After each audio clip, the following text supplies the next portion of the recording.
This is Matt Powell from his YouTube channel, Matt Powell Official. I don't know why he's got an official on the end of it, but there you go. Yes, Matt Powell is a young earth creationist, and he is an unbelievable moron and science-denying half-wit. He puts all his faith and trust in the Bible. Anyway, Matt, the floor is all yours. Google says if you type in "when monkeys surf," feel free to just type that in if you want on your phone. I won't judge you. When monkeys surfed, these are the first things that pop up. Now, evolution literally teaches that monkeys, they had to get to South America somehow because they found fossils over there. So the only way that monkeys could have gotten to the United States from Africa was surfing. The monkeys that sailed across the Atlantic to South America, BBC. Monkeys suddenly appeared in South America about 40 million years ago. Unlikely though it may seem, they probably sailed there from Africa. Prehistoric monkeys traveled 900 miles between continents on rafts. You know, surfing monkeys, surfing dinosaurs, it's perfectly plausible. Monkeys who sailed 900 miles across the Atlantic. Intrepid monkeys, according to scientists, made an improbable sea voyage from Africa to South America on a raft. Picture it, on a raft 34 million years ago. They're saying that the only way they could have got there is climbing on a little raft. They also find that dinosaurs crossed the ocean. This is what evolution teaches. This is new stuff. They always tell me, Matt, stop making arguments from the creationists from the 90s. Well, those are great arguments that they made. But these are from 2020. This is from 2020. They just released this. Because Africa was isolated by the deep oceans at that time, duck-billed dinosaurs must have crossed hundreds of kilometers of open water, rafting on debris. According to evolution theory, they surfed there. The article literally says that the duck-billed dinosaurs must have crossed hundreds of miles of open water. Guys, I wonder if that's what evolution actually says. All I had to do was a simple Google search, and this was the very first thing that came up. Dinosaurs once crossed oceans. First duck-billed dinosaur fossil discovered in Africa. You know, Matt's right about that. This is what they're saying, but they want to tell you that God's word is inferior. They want to tell you, oh, the Bible, it just doesn't have the answers. People like Matt Powell really piss me off. The fact that he's going around and claiming that he's trying to rid the world of all these lies really irritates me.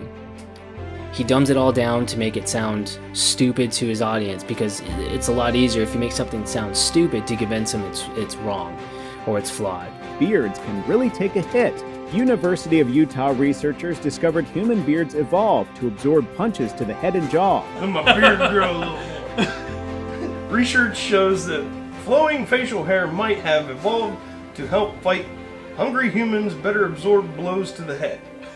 So what evolution teaches is that when we were primates, we fought so much and so hard and hit each other in the jaw that our jaw had to create a cushion in our face.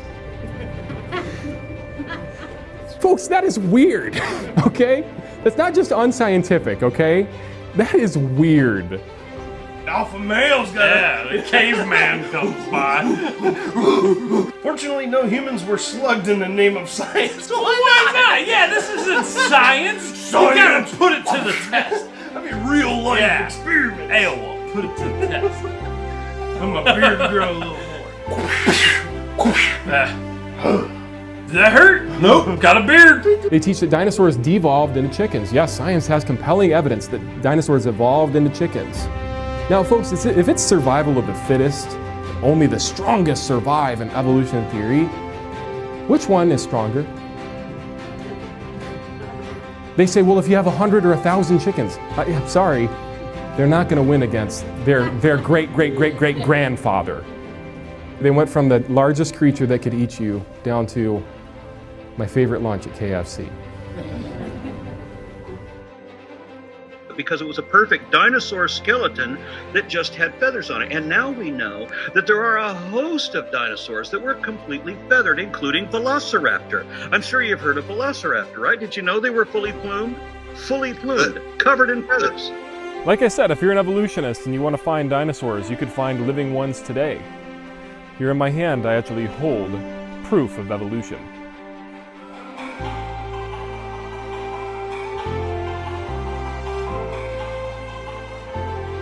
Want to hear about dinosaurs?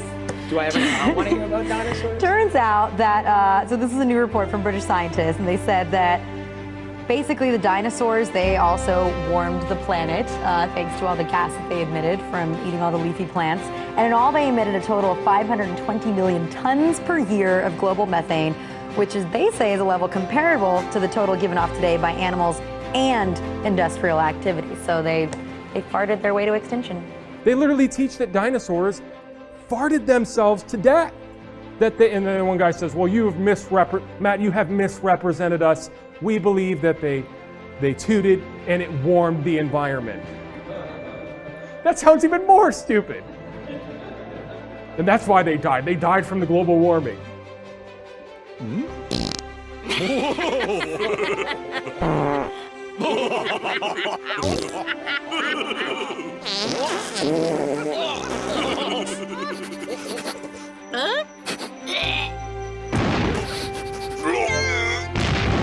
Dinosaurs did fart themselves into extinction. All their greenhouse gases caused climate change, which caused an ice age, and they all froze to death. And this stuff is just crazy, but this is the crowd that wants to tell you not to keep your purity. They think that they have the advice for life. They don't have the advice for life. Just last month, a rock fell from the sky, and they said, there's the answer. It has the ingredients for life. There's the answer. That's lazy science. A rock falls from the sky onto somebody's driveway, and they say, well, it contained the ingredients though, Matt. Okay, big deal. I could put a frog in a blender, blend it up. That is all the ingredients for life. But I don't expect the frog to put itself back together and start hopping around again. So today it's going to be another first for the response list. Today we're going to be responding to a 22-year-old pastor named Matt Powell. There is no logic at all into believing that one day God just decided to poof us into existence. This one atheist responded to me recently. He's like, there's no logic at all into believing that one day God just magically poofed us into existence. Isn't that what the Big Bang teaches? It was a poof. So let me ask you, because they say, well, you Christians believe in magic. Okay, what's magical? Somebody creating the universe, or matter and energy creating itself from nothing? Funny, you said earlier they can't think for themselves. Buddy, you are 22 years old. Buddy, if there's anyone that doesn't think for themselves, I would say that it's freaking you. If we evolved from monkeys, why are there still monkeys? Well, because we're not monkeys. We're fish. Now, knowing you're a fish and not a monkey is actually really important to understanding where we came from. People that take and consider this, they don't think about what they're even being told, that they evolved from a sponge, or that we all evolved from literal jellyfish. That's what evolution teaches, is that we evolved from jellyfish. I always like to ask people, do you think that your ancient ancestor was a fish? You know, it's like the incredible Mr. Limpet 2.0. I wish I were a fish. Well, according to them, we were fish millions of years ago. Many of us were taught evolution wrong. You and I are fish. One fish lineage came onto land and gave rise to, among other things, the mammals and reptiles. Perhaps it's better still to think of us as a little fish out of water.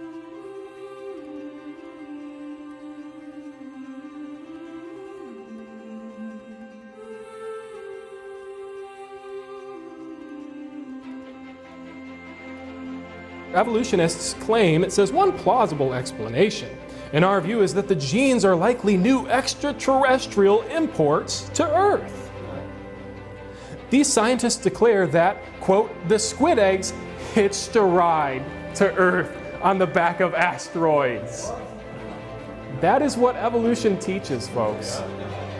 I am not kidding. I was in an interview with a friend of mine he's an actual creation scientist. Now, him and I don't see eye to eye on everything, but he brought this up and I thought he was joking with me. I said, are you serious? We cut for a moment. I'm like, you gotta be kidding me. This is what they teach? He said, yeah, that's what they teach. I looked it up.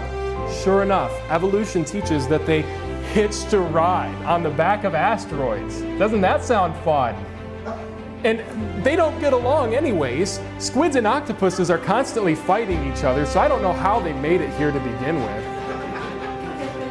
But of course they were eggs, and the article goes on to say that they were fertilized. They don't know how, but they were fertilized so that they could hatch when they hit the water.